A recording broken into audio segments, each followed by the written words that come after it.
So, as you guys know, I just spent a whole year abroad living in Paris.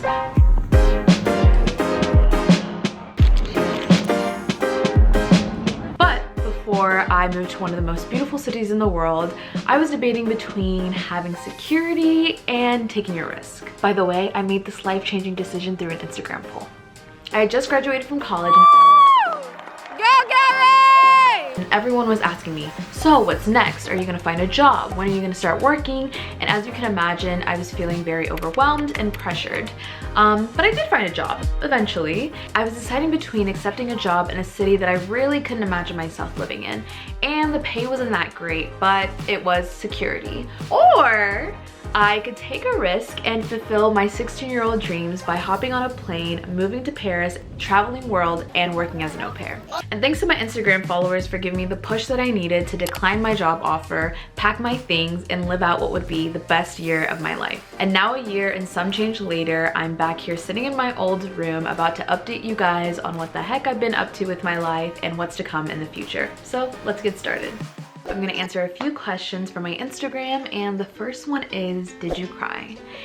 Short answer is yes. I remember when I was going to the airport, I was staying at a hotel that was like right next to the airport, and so there was like a bridge where, you know, you had to like cross to get to the airport side, and I was like, I had all my luggages, I was pushing, you know, like the little cart or whatever, and I was listening to Harry Styles' Late Night Talking. And then out of nowhere, I just started bawling, crying. And I think because it literally felt like I was leaving Paris behind, like crossing that bridge. I don't know, it symbolized like me like going away from like dream to reality. Like, I don't know, now Paris feels like a dream to me. It doesn't feel like I actually was there and I have to like look at pictures to prove to myself that I lived there for a year. But anyways, the answer is I did cry. It was emotional, but I'm okay. So the next question is, what do you miss most about Paris? And honestly, everything. I love Paris with my whole heart. I think that it's the perfect place for me. But the one thing that I would say is how I just miss my lifestyle. I didn't know what I was missing till I moved to Paris. Oh my gosh, like I just felt like a sense of freedom. And I know my friends are like done hearing this because I talk about it so much, but just the fact that like I can get around anywhere with just my 2 feet. Like I can literally open my door and if I like want to go to the Eiffel Tower, if I want to go to a park or whatever it may be, it's just accessible. I love that. Here in America, sorry to compare, but if I want to go on a walk, I have to hop in my car, drive to a park, and then go for a walk, you know, because you know how the sidewalks and everything are set up. So I just feel like there's a lot of sense of freedom. There's a lot of opportunity to explore the place that you're living in. And I feel like I know Paris so much more than I know Charlotte. And I've been here for like over 8 years. So I would say that. So the next question is, how's it getting back into your old routine, or have you set a new one? And this question made me realize that I never technically had a routine. Before moving to Paris, I was a student, so I guess that was like the totality of my routine, you know, waking up for class. I would say that I'm still building a new one, and maybe I can do a video on my new routine, you know, transitioning from Paris to the United States. The next question is, what advice do you have for people who want to travel? And I would say with my chest to do it and do it now, because I think everybody is waiting for the right time and there's no such thing. If anything, the right time is now, because the longer you wait, the more missed opportunities. I think a lot of people, my friends, family included, are like, how are you able to do this? It's because I took a risk. That's plainly it.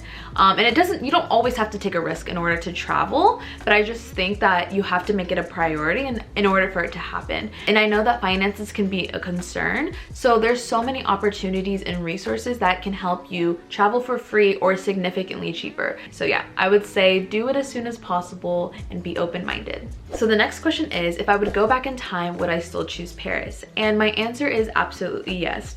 I don't know if you guys know, but the first few months I was struggling. I was going through it. I wanted to pack my bags and go home immediately, but I think that was such a necessary part of my journey and growth, and it made me love Paris even more because I did experience the bad. And honestly, thank you to everyone who sent me messages on Instagram of encouragement and advice, because that really, really lifted my spirits, and I don't know, just made me want to keep pushing, to know that like all these people were supporting me. When you move to a new place, don't expect it to be roses and dandelions. I don't know if that's a saying, but it's just not going to be perfect. It's not going to be what you imagined.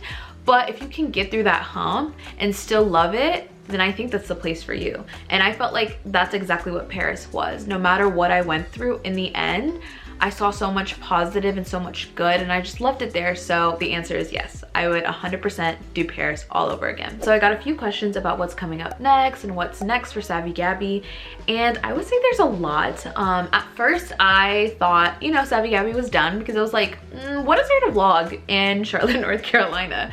But I realized that I'm a creative girl, so there's a lot of passion projects that, you know, I have in my head, and now I'm just trying to apply it. So I would say documenting that. As for me personally, I'm excited to announce that I'm a 9-to-5 girly. And I know that, you know, this past year, maybe even my whole life, I've been trying to avoid, you know, jumping into the corporate world. But I realized how valuable it is to have a stable income, especially after living off of an au pair salary for a year. So I'm very happy about this. So look out for those vlogs as well. Alrighty, so I really like this question. It says, what hobbies have you taken up? And I'm so happy you asked.